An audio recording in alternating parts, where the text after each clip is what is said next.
Estoy depre.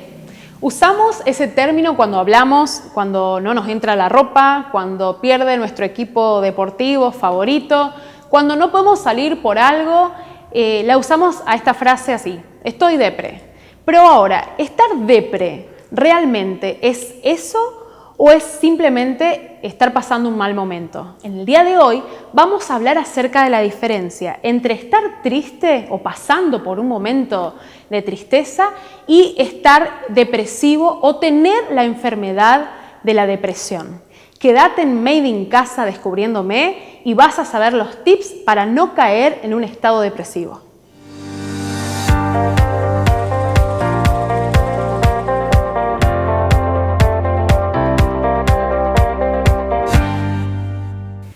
Tristeza no es igual que depresión. La tristeza es un síntoma de la depresión, pero uno, cuando está triste, puede seguir su vida de manera habitual, ¿sí? Uno puede ir a trabajar, puede inclusive salir, hacer la misma rutina que hace todos los días, solamente que tiene un bajón, ¿sí? Como que se siente triste. Es más, alguien que te conoce seguramente se va a dar cuenta que estás triste, tus ojos revelan cuando no estás pasando un buen momento. Se dice que los ojos son la ventana del alma. Entonces muchas veces estamos tristes y usamos, como decía en el principio, esa palabra de decir estoy depre. Pero bueno, la depresión es mucho más que estar triste. La depresión es una enfermedad y hoy quiero que podamos hablar acerca de esto que padece tanta gente y que tanto preocupa a los familiares y al entorno, ¿no? Porque cuando una persona sufre de depresión, la familia y el entorno sufren con la persona. La depresión, hay distintos tipos de depresión. Hay depresiones leves y hay depresiones graves. Hay depresiones que duran poco tiempo y hay depresiones que duran años. Pero hoy yo quiero enfocarme en dos tipos de depresión. La depresión exógena y la depresión endógena. La depresión de por sí, a diferencia de la tristeza, incapacita, limita tu vida y te tiene de alguna forma paralizado o paralizada, ¿sí?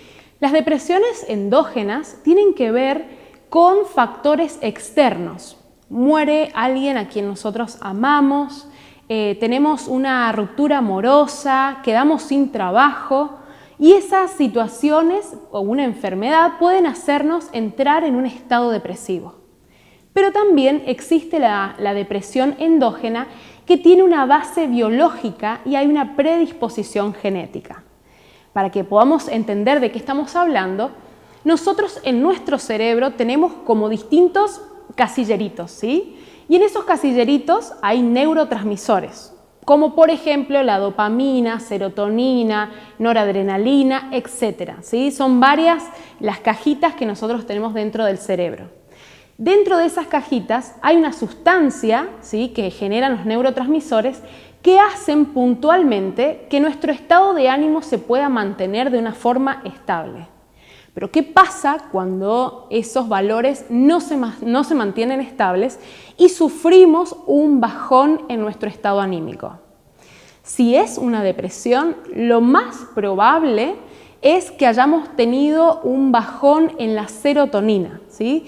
Y la serotonina es exactamente lo que hace que nuestro cerebro se mantenga con un buen estado de ánimo.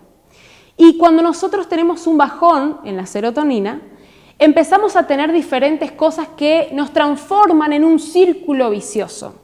Son nombres que parecen de señoras, pero en realidad tienen que ver con estados, ¿sí? En primer lugar, la abulia.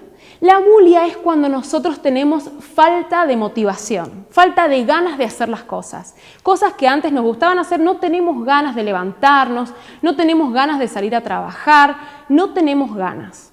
En segundo lugar, aparece la anedonia. La anedonia es no poder disfrutar de las cosas que antes hacíamos. Como por ejemplo, antes encontrábamos placer en ciertas actividades, pero ahora, aunque nos esforcemos y tratemos de hacerlas de igual manera, no le encontramos placer a eso que antes tanto nos gustaba, ¿sí? Entonces, la abulia, la anedonia, se juntan y producen inactividad. La inactividad es que cuando estamos paralizados, nos quedamos en nuestra cama, nos quedamos en nuestro sillón, no tenemos ganas de levantarnos. Cuando eso pasa, hay unos reforzadores que son esas actividades que a nosotros nos dan placer. A ver, pensemos, ¿qué cosas te dan placer a vos? Por ejemplo, salir a comer algo por ahí, encontrarte con amigos, viajar, recorrer algún lugar, hacer algún deporte, ¿sí? Esas cosas hacen que las sustancias en nuestro cerebro se segreguen, se generen, ¿sí? En cambio, cuando nosotros permanecemos inactivos y dejamos de hacer cosas,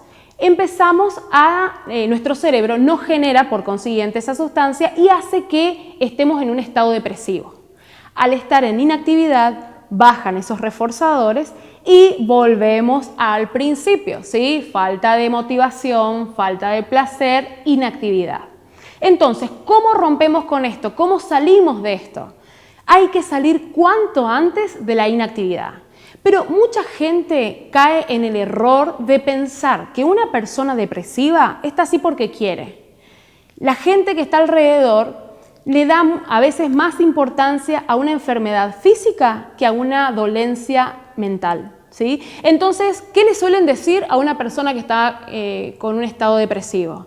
Dale, levantate arriba, vos podés, mirá a tus hijos, mirá tu casa, mirá lo que tenés, o si no tienen hijos, mirá, sos joven, tenés que salir adelante, como si la persona quisiera estar en ese estado. Ahora yo te pregunto, una persona que tiene cáncer, ¿quiere tener cáncer? ¿Le gusta tener cáncer? ¿Es su culpa que tiene cáncer? No. Lo mismo pasa con la depresión. La persona depresiva, pero no como un estado pasajero, sino que la persona que está enferma de depresión no tiene ganas de estar así. Entonces, la familia, la gente que está alrededor, las personas más cercanas, necesitan acompañar y contener, ¿sí? Y cuando yo hablaba entonces de cómo hacemos para que esa persona salga de la inactividad si la persona no tiene ganas, bueno, hay que consultar con los profesionales. En primer lugar, hay que ir a un profesional y que pueda diagnosticar qué tipo de depresión tenés. Si es una depresión leve, si estás en la primera etapa de la depresión, lo más probable es que con una terapia psicológica sea suficiente. Ahora, si estás en el estado depresivo, que te tiene todo el tiempo en cama, acostado, sin ganas de hacer nada, lo más probable es que tengamos que empezar con una terapia farmacológica, luego una terapia conductual y por último una terapia cognitiva. En primer lugar, la medicación nos va a regular. En segundo lugar, vamos a tener que obligarnos a hacer cosas que antes las hacíamos de manera natural. Y en tercer lugar, cambiar nuestra manera de pensar, como decimos siempre, para que pueda cambiar nuestra manera de vivir.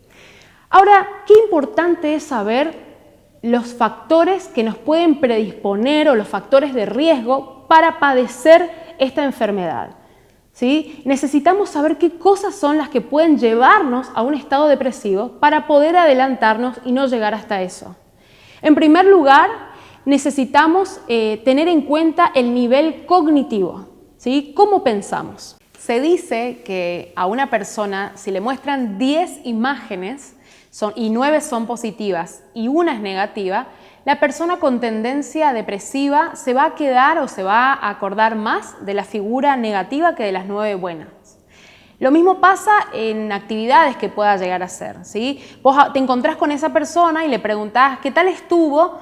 Estuvo lindo, pero faltó tal cosa, me pasó lo otro, o en el día le sucedieron cosas lindas, pero si se encuentra con otra persona se va a acordar de lo malo que le pasó. Después están esas personas que todo es una catástrofe. Es, cuidado, y no, y si te vas, y si te pasa, y no, y están buscando y esperando y seguramente se van a contagiar de algún virus, seguramente se van a enfermar, seguramente van a chocar, seguramente, y están todo el tiempo pendientes de que algo malo les suceda. También otro de los factores que predisponen a la depresión tiene que ver con la educación, ¿sí? Tiene que ver con cómo fuimos educados. Nos educamos en donde siempre en nuestra casa se habló de las desgracias, El tema de conversación era lo que no tenemos, lo que no nos alcanza, lo que pasó afuera, el que se murió. Y siempre nos remarcaron las cosas que nos salieron mal, lo que no hicimos bien, fueron duros, peyorativos con nosotros. Eso va a hacer que, obviamente, nuestra autoestima esté por el piso. ¿A qué cosas le dieron valor? ¿Era más importante el título que podamos alcanzar? ¿Era más importante la belleza externa que podamos tener? ¿Era más importante cuánto podíamos aspirar? ¿O a nuestra familia a qué le dieron más importancia? ¿Qué nos fueron enseñando? Bueno, si a nuestra familia lo más importante era que nuestro nombre antes tenga algo, como ser doctor, abogado, licenciado, si uno no logra, seguramente se siente frustrado, se siente que no es lo suficientemente bueno y eso ya es un factor que predispone. El tercer factor que puede predisponer es lo que dijimos anteriormente, que es el factor hereditario. Pero no te asustes. No significa que si en tu familia alguien tuvo depresión, necesariamente vos tengas que tener depresión o que estés esperando tener depresión. Sino que en cada familia luchamos y en cada familia hay ciertas patologías y ciertas cosas que uno puede ver que vienen, ¿no? Cuando uno va al médico, ¿qué es lo que te preguntan? Te dicen, contame de tu familia, ahí tenés antecedentes de enfermedades cardíacas, ¿cómo es tu familia? ¿Sí? Con respecto a la salud emocional pasa exactamente lo mismo.